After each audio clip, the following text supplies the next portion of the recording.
ঘটনার সূত্রপাত মঙ্গলবার ভাটপাড়া পৌরসভার 10 নম্বর ওয়ার্ডে গোলাঘর এলাকায় তৃণমূলের কার্যালয়ে ঢুকে তৃণমূল কাউন্সিলর সত্যেন রায় এবং তার ছেলে শানু রায়কে মারধরের অভিযোগ ওঠে স্থানীয় তৃণমূল ঘনিষ্ঠ জনৈক দেবরাজ দাসের বিরুদ্ধে। ঘটনায় ফের প্রকাশ্যে আসে তৃণমূলী গোষ্ঠীদ্বন্দ্ব। বৃহস্পতিবার তা আরও স্পষ্ট হল। বাড়িতে ঘাসফুল মুছে গিয়ে ফুটল পদ্ম। তৃণমূলী তাণ্ডবে দল ছাড়লেন কাউন্সিলর সত্যেন রায়। এরপরই লাগাতার ফোন আসা শুরু হয়। দল না ছাড়ার আবেদন জানানো হয় রাজ্যের মন্ত্রী পার্থ ভৌমিকের তরফে। অর্জুন সিং চলে গেছে, আমি জয়েন করছি আজকে, এখন জয়েন করছি।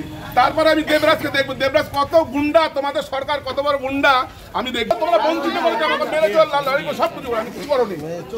আমি দাদা তোমার পা ধরে বলছি, আমি তৃণমূল করবো না দাদা। কে ফোন করেছিল? পার্থ ভৌমিক ফোন করেছিল, তুই জয়েন করিস না। তুমি আবার করছিস, দেখি পার্থ ভৌমিক আবার করছে।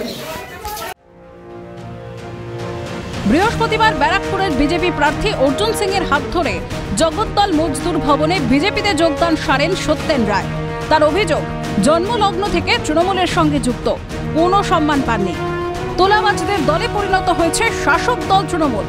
তৃণমূলের গুন্ডারা তার পরিবারের উপর হামলা করছে, মারধর করছে। তারপরেও দল কোনো ব্যবস্থা নেয়নি। ঘটনা হচ্ছে এরা কিছু করতে পারছে না, তো 10 নম্বর ওরা কিছু করতে পারছে না। কি করতে পারছে কোনো কাজ তো কাউন্সিলর ছাড়া করতে, আর 2 নম্বরই করছে, সব ধরা পড়ছে। সব আমি বলে দিচ্ছি, পার্থদাকে বলে দিচ্ছি এই ব্যাপার। তো আজকে আমার পরিবারকে গুলি করে দেবে, যখন তখন মেরে দেবে। পার্থ ভৌমিক কি বলবে? পার্থ ভৌমিক এখন হাতে পায়ে ধরছে, সত্যেন তুই যাচ্ছে তো গোয়ারা হারবে, ওর নয়টিকে আমি প্রচার করবো। ঘটনায় ভাটপাড়ার ভাইস চেয়ারম্যানের দাবি, ব্যক্তিগত ঝামেলার রেশ পড়ছে দলের উপর। দল বিরোধী মন্তব্যের কারণে তাকে নির্বাচনে সমস্ত কার্যকলাপ থেকে দূরে রাখা হয়েছে। ঘটনাটা ঘটেছে, সেই ঘটনাটা সম্পূর্ণ ওদের ব্যক্তিগত ঝামেলা। ঘটনাচক্রে সেটা পার্টি অফিসের বাইরে ঘটেছে। তিনি দীর্ঘদিন ধরে তিনি যেভাবে দল বিরোধী মন্তব্য এবং আমাদের প্রার্থীর বিরুদ্ধে যেসব মন্তব্য করে যাচ্ছে, সেই জন্য আমরা সমস্ত রকম নির্বাচনী প্রক্রিয়া থেকে তাকে দূরে সরিয়ে রেখেছি।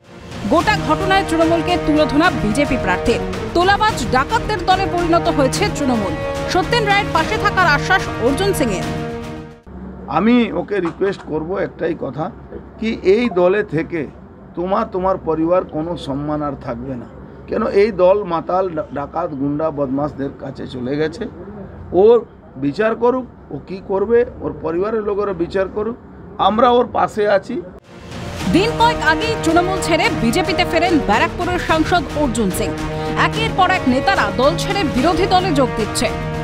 দলীয় স্বভাবকে দলের কর্মীদের একাংশই মানতে পারছে না। দলের কর্মীরাই রোষের মুখে। তাহলে বিরোধীদের পরিত্রাণ কোথায়? শান্তনু আচার্যের রিপোর্ট, ক্যালকাটা নিউজ।